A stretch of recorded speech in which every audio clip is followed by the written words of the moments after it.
How do you like my partner? Partner? Well, lover, if you like. Your lover? It was a legendary production at the time of its release, both for its subject matter and the various rumors and circumstances that surrounded the production.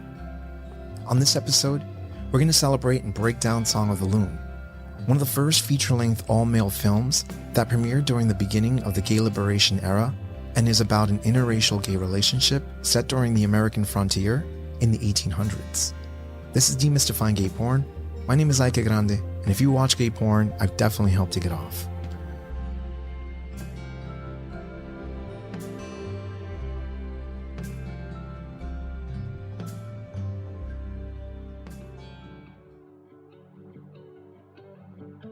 Director Scott Hansen and Joe Tiffenbach had just shot a short experimental film called The Closet. The Closet caught the eye of Shan Sales, who played it in his theaters and in 1969 approached Hansen with a copy of the book Song of the Loon. Song of the Loon was a massive hit and popular with gay audiences. Remember, this is pre-Stonewall, and the novel positively portrayed same-gender sexuality as natural, contrary to medical belief. Sales had purchased the rights to the novel, and Song of the Loon was to have a budget of $50,000. Hansen and Tiffenbach read the book and almost immediately thought the book had one note and was campy, but gay readers loved it. They began translating the book for the screen. That would involve removing some of the overt homoerotic themes and replacing them with a more exploitative fantasy of masculinity and relationships between men. It would be shot beautifully to represent the redeeming qualities an erotic film needed at the time to be culturally significant without breaking any laws. Sales was happy with the synopsis, but when the directors told him they couldn't reproduce the book because of its shoddy dialogue, Sales was insistent that they didn't change it too much. Hansen and Tiffenbach were now the directors of what Sales would call a spectacle. They were also to receive 10% of the film's gross.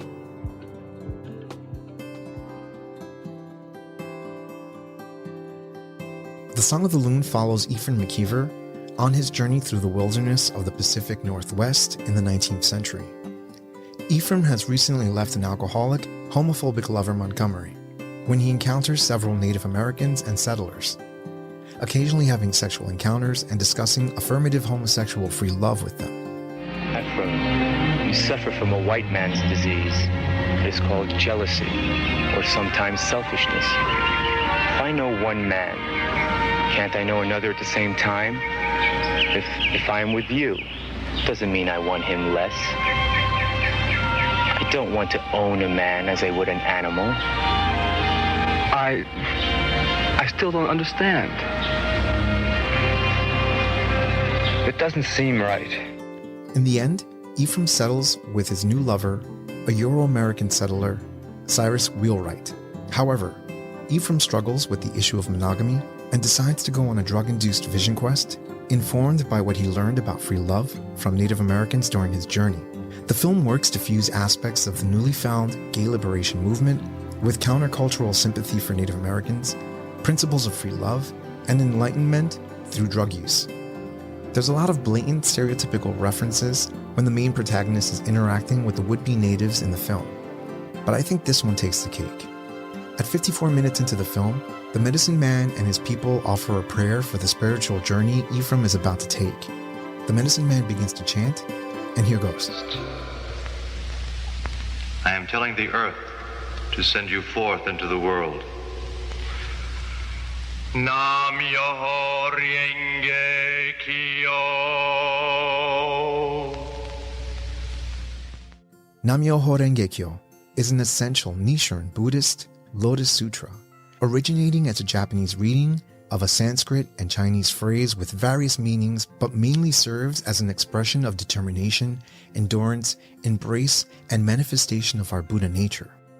I don't want to sound like a dick, but while it was nice to hear it in Song of the Loon, its inclusion, let alone being chanted by a Native American medicine man, makes absolutely no sense.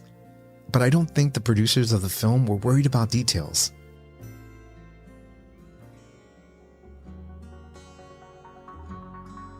When the production began to go over budget, that's when Shan Sales began to question Hansen and demand reshoots of certain scenes. Then, the crew stopped receiving their pay. This was followed by letters from lawyers that said production was shutting down. Hansen and Tiefenbach pleaded for Sayles to reconsider, but he followed it all up with a lawsuit. Hansen was in the belief Sayles wanted the 10% back that he had promised him and Tiefenbach. Sayles took Hansen and Tiefenbach to court with made-up records, unaware that Hansen and Tiefenbach had kept detailed records as well. The judge threw the case out almost immediately. Sayles had intended to finish the movie without Hansen and Tiefenbach, and had one actor on board.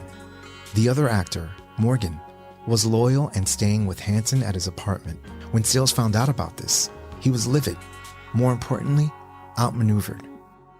With a double standing in for Morgan and Monroe Beeler, Sayles eventually finished Song of the Loon, and it was edited to make it look finished. It was a clunky film that would receive a theatrical release and was eventually put on VHS.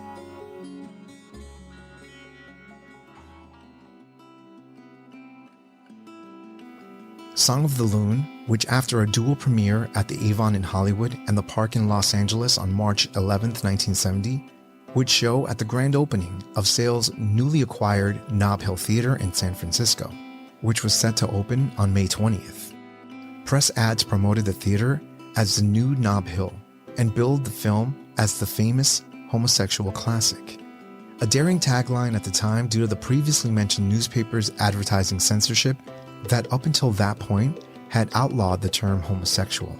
The screening at San Francisco's Nob Hill garnered notice in the industry's press and was promoted as a premier event, prompting long admission lines.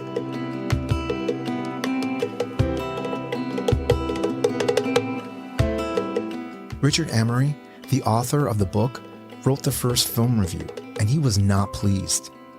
In his review, Song of the Loon becomes a Looney Tune. He disassociated himself from the film.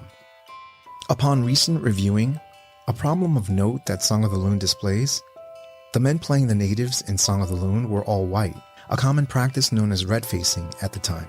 Although the filmmakers should be applauded for even trying to present a gay interracial love story in the 1970s. Another issue scholars have recently found with Song of the Loon is the film's practice of gay for pay, as both leads were heterosexual playing gay men. I'll get into that more later. Song of the Loon has been called a cult film. To the original director, it was a disaster. Regardless of the backstory and the way the film has been open to scrutiny under review, Song of the Loon was a landmark film and helped usher in the coming erotic film industry. You've been watching Demystifying Gay Porn. I'm your host, Ike Grande.